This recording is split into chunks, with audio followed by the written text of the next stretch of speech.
All right, what's happening, y'all? I'm Russ Parr, yes, from the Russ Parr Morning Show, Radio 1, Washington, D.C., and around the country. A lot of people don't like my show. That's why they like for me to do important stuff like right now.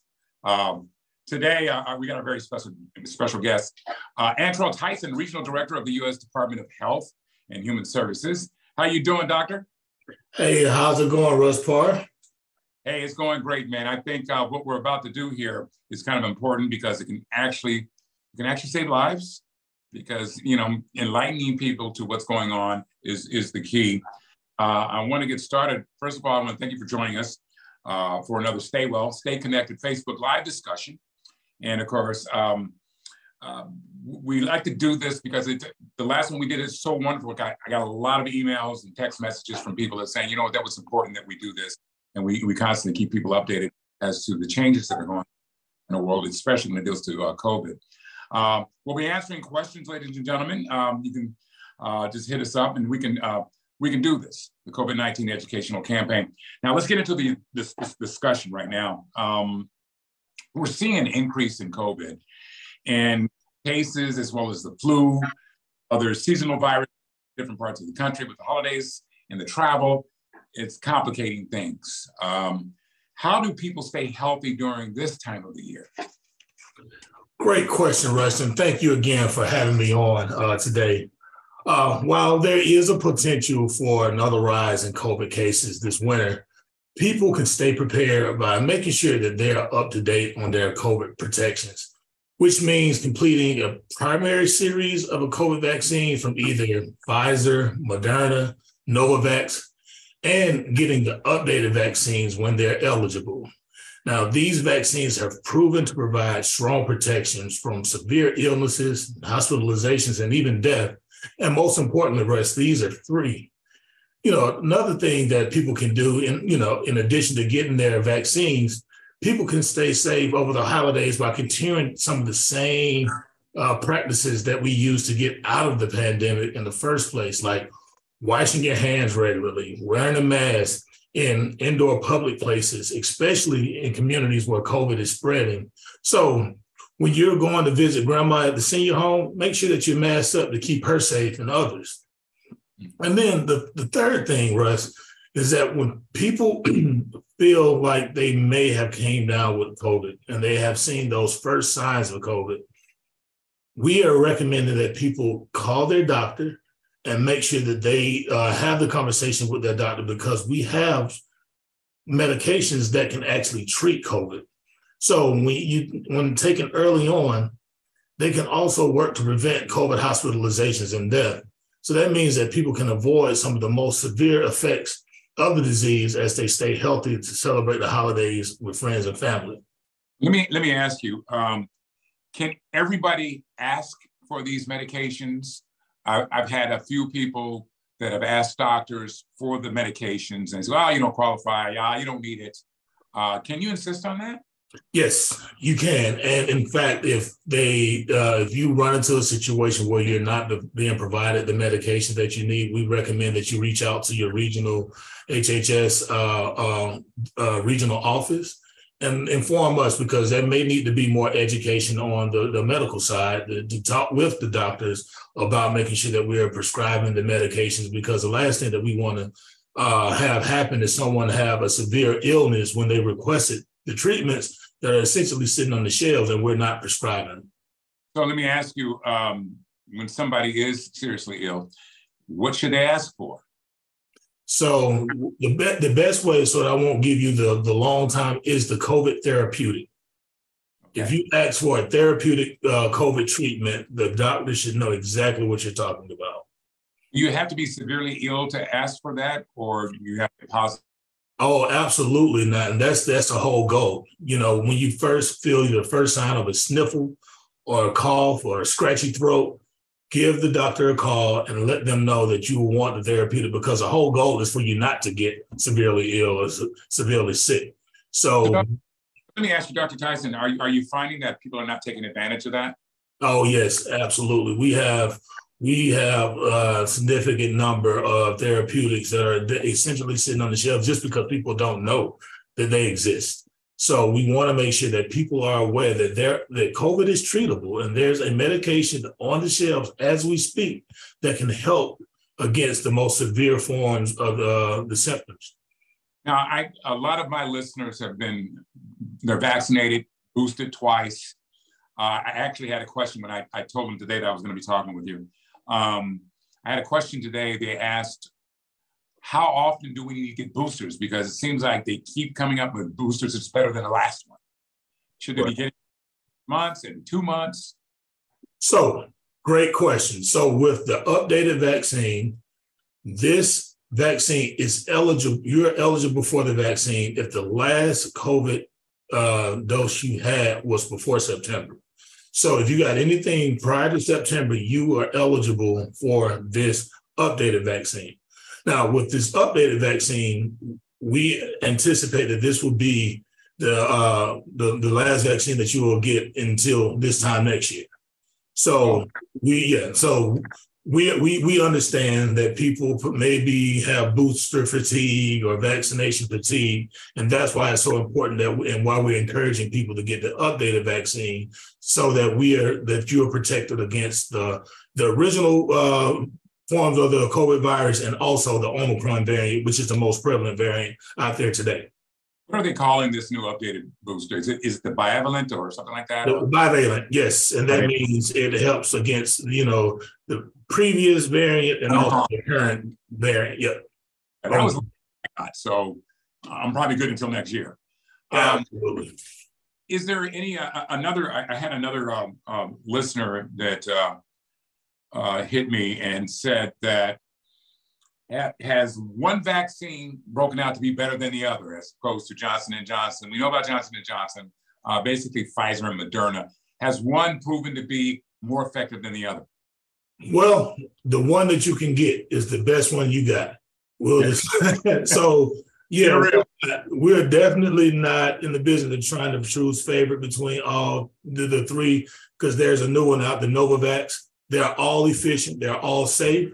And whichever one you can get at the time that you're at your doctor or at your pharmacy, that is the best one for you. All right, then we can do this COVID educational campaign. We're trying to reach out to the Black communities, obviously, that have obviously been disproportionately affected by COVID-19 when it comes to vaccine access.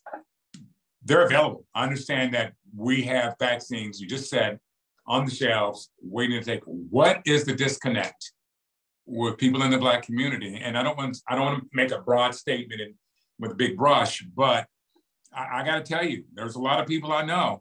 It's like, man, I'm not doing that. I don't trust it. You don't know what's going to happen in 10 years and the whole line. What do you say to these folks?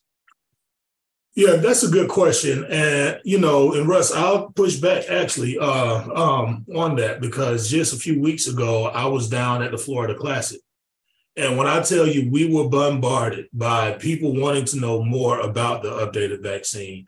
Well, I've been double vaxxed, double boosted. Am I eligible to get this? And this is everyone from your grandma down to some of the college students they're interested in it. So I think, one, I want to make sure that we're, giving our community a fair shot to say that it's not all of us that are questioning the vaccine. I think that, there's enough of that going around in all of our communities. But just to tell people, I think we've lived with COVID. We're going into our third year living with COVID, and we've had technologies and medicines that have been on the shelf going to our second year. And I think the facts and the data is starting to show for itself. The consequences and the risk of not being vaccinated far outweigh any risk of being vaccinated. Yeah. See, we've seen stories for all, of people who have these very, very severe reactions after they catch COVID. They turn out not to be vaccinated, and they're hospitalized. And unfortunately, many people died who did not receive the vaccine. But on the flip side, when you talk about people who have been vaccinated, the most that we've heard of is that you may have a sniffle or so on for a few days. Yeah. And, if you had to wait or two. Friends of mine that have gotten it, it's like Russ, 3 to 5 days, man, and I'm good. there are a lot of people with pre-existing conditions like diabetes, obesity, the things that kind of plague our community. Plagues a lot of communities, but basically a lot of, in our case, these boosters give you, a really fighting chance. And that's what I'm trying to explain to people, that we have these pre-existing conditions. These boosters are like wonderful. I've had every one of them. And I have never, the first one I had a side effect of a sore arm, and that was it. Right. And actually can be in the same room with you. And I'm not saying this is scientific, factual evidence, but I'm in the room with 5 people and 2 of them will get it and a couple of us don't. And so I double back, are you boosted? Well, no. Then I'll ask a friend that didn't get it like I didn't, are you boosted? Yes. That's my own unscientific, poll, but it's almost real to say that. And I've said it on the radio, and of course people will attack me and so on and so forth. Just everybody wants to have a fight. But is there any legitimacy to what I'm claiming here? Absolutely, absolutely. And one of the reasons why we're encouraging people to get the updated vaccine, especially before we go into the winter and the holiday seasons, is that the reality is that, the protections that you may have had from the previous rounds of vaccines, those protections have waned. And this updated vaccines will help protect you and get your immune system back up to where it needs to be able to sustain through this winter season, this holiday season, so you can get back around people and you don't have yourself subjected to the COVID virus when you're in those public settings. So you're absolutely right. That is why we are doing what we're doing now under this campaign, to make sure people understand that even though you may have checked the box and you've gotten your primary vaccine series, that protection may have waned a little bit and you may be exposed. And so with this updated vaccine, we will get, those protections will be back where they need to be as we go through these winter months. Well, I will tell you this. I was on an airplane the other day and my wife and maybe 3 other Black folks got on that airplane with masks. No, nobody else did. And what that told me, okay, they're up on it. They kind of understand this is a tough time because they've got 3 things that can hit us: the flu, COVID, and what is that? RSV. Yes. Can you get all 3 at the same time? Can you get the vaccine or the sickness? Can you get those sicknesses all at the same time? I don't see in a scenario where that would not be the case. That would be a very unfortunate situation. But I think the protections, to at least definitely for flu and COVID, we have things on the shelves now that people can use so that we don't even have to run into that situation. And when, as we talk about RSV, and I know that that's not necessarily the focus of this conversation, it is probably, it is more common than what we have gone through with COVID. The only reason why we're talking about RSV now more is because we're more sensitive to respiratory viruses now. And, we've gone through 2-3 years of a pandemic. So we are aware and, we're highly concerned about respiratory illnesses. And RSV is one of those ones that have been around for a while. We did see a drop in RSV cases as we went through the pandemic because we were taking precautions. We were washing our hands. We were masked up. We were kind of staying isolated. And the reason why we're seeing an increase with it now is because we're opening back up. And so we're seeing the numbers reach back to their pre-pandemic numbers. That doesn't make it any better, but it just, this is not the same as what we're looking at with COVID. Well, the Stay Well HBCU campus tour wraps up in actually this weekend in Atlanta at the Celebration Bowl's Coca-Cola Experience. And of course, all attendees, if you're in the Atlanta area or whatever, you want to go down and get vaccine, look for our booth. I mean, we're going to be all over the place there with information. You can go to the Georgia World Congress Center International Plaza from 10 a.m. to 1 p.m. before the football game. Between Jackson State University and, of course, North Carolina Central, 2 great HBCUs. For more information, you guys can go to www.staywellevent.org. And don't forget to find a vaccination site. head over to vaccines.gov to find a location near you. Listen, Dr. Antrell Tyson, Regional Director of the U.S. Department of Health and Human Services. I'm proud of you, brother, man. I love seeing y'all in these positions where you can actually educate people. And I really do appreciate you being with us today and disseminating this information that's going to help so many people. I appreciate you having me, Russ. Like I mentioned, this is a long time coming. I've listened to you growing up, and I really appreciate the opportunity to come speak on your show today. And I just ask for everyone to stay well. Stay well. It's, being safe is simple these days. Get your shot, follow what, the precautions that we have out there, and enjoy your holidays. Well, happy holidays to you, brother. I appreciate it. Hey, same to you. Happy holidays. And once again, y'all, just go to the website if you need more information. Make sure I'm accurate. www.staywellevent.org. And of course, vaccines.gov, and find a location where you guys can get vaccinated. Thank you for joining us, man. We really appreciate it. And be safe. Be vaccinated.